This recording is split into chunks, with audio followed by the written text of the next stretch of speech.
Hey, it's Tanya with Fab Faith Life, and I am back with another story time. This one is the one about the time I moved or did not move. So, want to get right into it. This is going to be part one. And so, a little background. So, I had a house, bought my very first moving some on the video. Bought my very first house way back in 2002. Young girl. The Lord just blessed me that at that time, here in the area where I live, I knew brand new homes, albeit small homes, kind of zero lot style, detached. It was detached, it wasn't attached. Home was the prices for that were about double my annual income. So the prices were nowhere near what they are today. So it was affordable for me, and the Lord just blessed me to find they were building small houses like that back then. And in 2002, I purchased this house. It was my first new home. I built it, which means I picked the plan. I got to pick the lot. I picked the paint colors. I paid a little bit extra to get those honey maple cabinets with the pull-out drawers and the little detail because oak is not my portion. Oak cabinets are not my portion. So, you know how it is with your first new car or your first new home. You're just kind of really partial to that. And so that's been over, 20 years ago, actually, as of last November, that I've been in that house. And I lived there all but about 6 years of it. My best friend lived there, and I live with my mom, who lives basically up the street or up, in the very near. And so I was just very partial to it. It was too small for where my life is going and all my creative entrepreneurial endeavors. It was a 3-bedroom house, but it was functioning as a 1-bedroom house because I'd taken the master bedroom and turned that into my creative studio, which I'll try to insert a picture of kind of, how I was living. Some pictures of my old house. Hint, hint. But I thought about moving before, and I was like, no,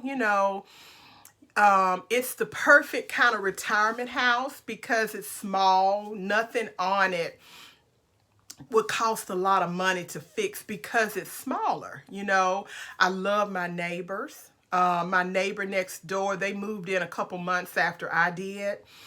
I have never paid to cut grass because my neighbor, he's a truck driver, and he just knocked on the door one day and said, hey, I'll cut your grass for you, no charge. I was like, really? He cut my grass for 20 years, basically. Never charged me, We were zero lots, so, he didn't have they never got a fence. And I didn't either, because, yeah. So, yeah, it was really a blessing to me. It was a blessing for my friend for the 6 years that she lived there. And she still considers that her house. She moved to be closer to her mom, who needed her. But it's just been a blessing. My oldest nephew, who's now 30, he lived there with me during most of his high school years, and he went to the brand new high school that was built in the neighborhood, and he graduated from there. So, it was just really been a blessing. So, and I was partial to it. And so I thought about moving, before, because it was too small, but I was like, no, I'll just, So anyway, after going back and forth and moving everything around I could move, I remember, I think it was Labor Day weekend 2021. I was up in Nashville, and I remember I was in the hotel, and I had been, because I'm a house person, I am.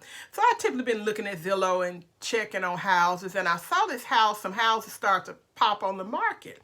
And I was like, oh my gosh, because kind of what I was saying, by this time, the housing market was completely different than it was back in 2002. The only positives at the time were the interest rates were, wow, still 4%. I mean, 3%. They were still really low.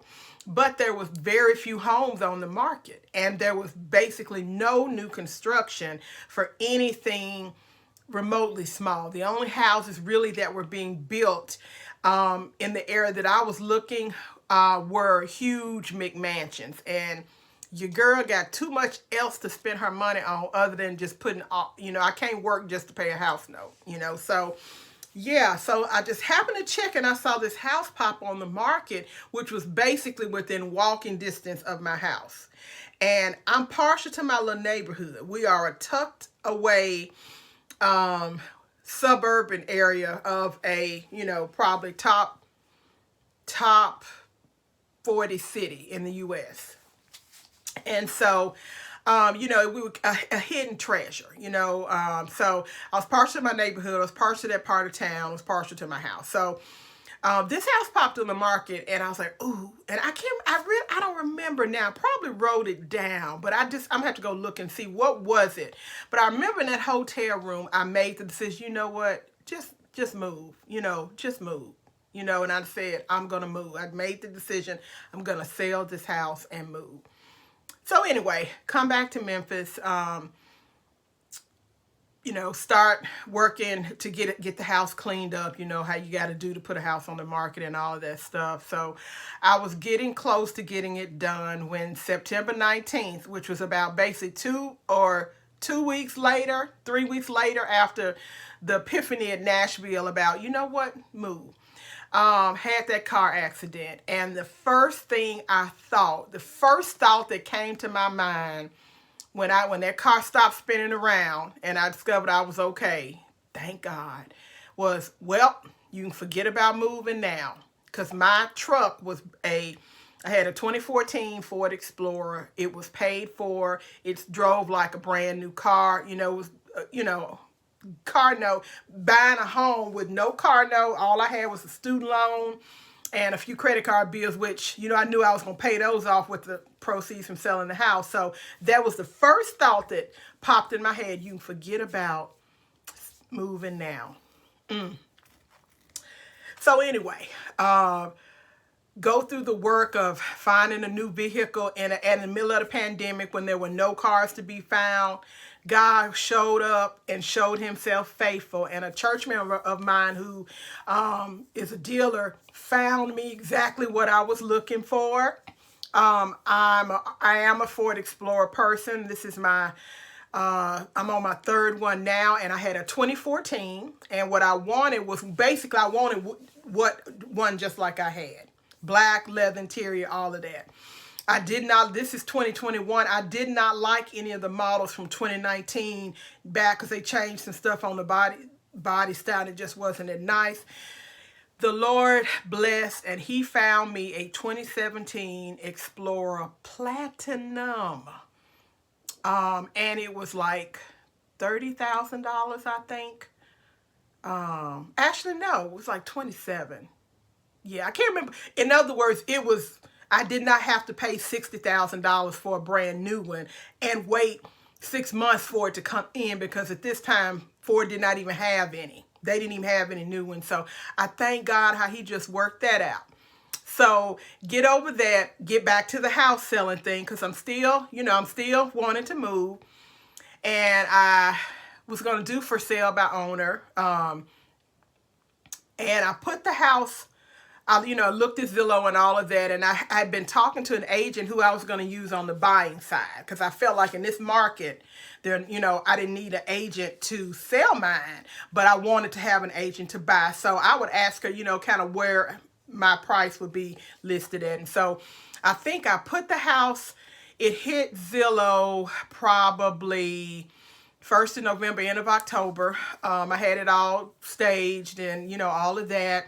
And I think I listed the house, I want to say, at about 215 or so. I think 215, 225 is something up in there. So it's out on Zillow. It's not in MLS. It's out on Zillow. And I, started getting hits, and I started immediately the next day getting a lot of emails and calls from the investor community. And they were coming in. One of the first offers I got, the high offer, was from an investment firm, and they were going to offer me 240 something. And I was, my thing, remember, I'm thinking the house is worth about 215, 220ish. So, but I knew investors had the ability to pay cash over what the appraisal was. They're not bound like an FHA, a regular buyer getting an FHA loan. They couldn't borrow more than the house appraised for. So, but I knew investors could. But remember when I said I love my neighbors? And I know I didn't want to sell to an investor, because I know how would I feel if, my neighbor moves out, and, investor, and it's people moving, in and out. And yes, I understand I understand both sides of it, because I was a renter for a long time, but, I know how I handle myself and carry myself, and it wouldn't have been a problem. But you just don't know who's going to be in there. You don't know. You don't know kind of who's going to be in there, and then people changing all the time. And, there is some research, I think, that does talk about, rentals, the neighborhoods over time may not be as stable as, if everyone owned it and really had a vested financial interest in the neighborhood. So I kept the house. It stayed on the market. And, I had some buyers come look at it. I had probably 3 or 4 come look at it. Never got any offers. No offers came in from people who wanted to buy it to live there. Only investor offers.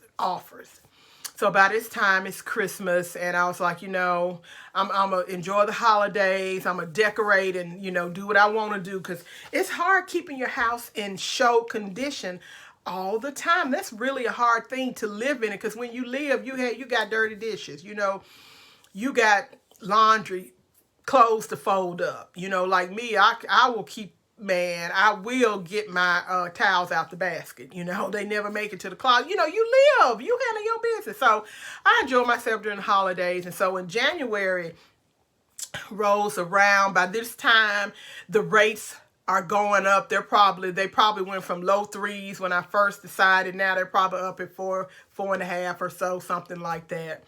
Maybe even 5.5 by this point. And so I said, using my logic like we do, we looking out. And I was like, the house is pretty close to being paid for, not completely. It just makes more sense to stay here. It makes more sense to stay. So Tonya decided, I'm going to stay. I'm going to stay here.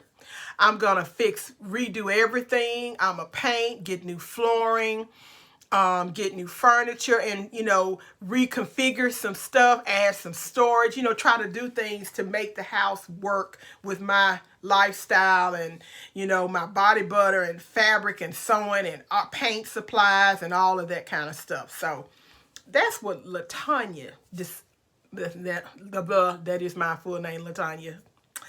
That's what Tonya decided she was going to do. She was relying on her, not following Proverbs 3, 5, and 6. Looking out at the situation and using my logic and common sense. Good old common sense. Stay right where you are. So that's what I decided. But God. Stay tuned for part 2 of this story time. Bye-bye.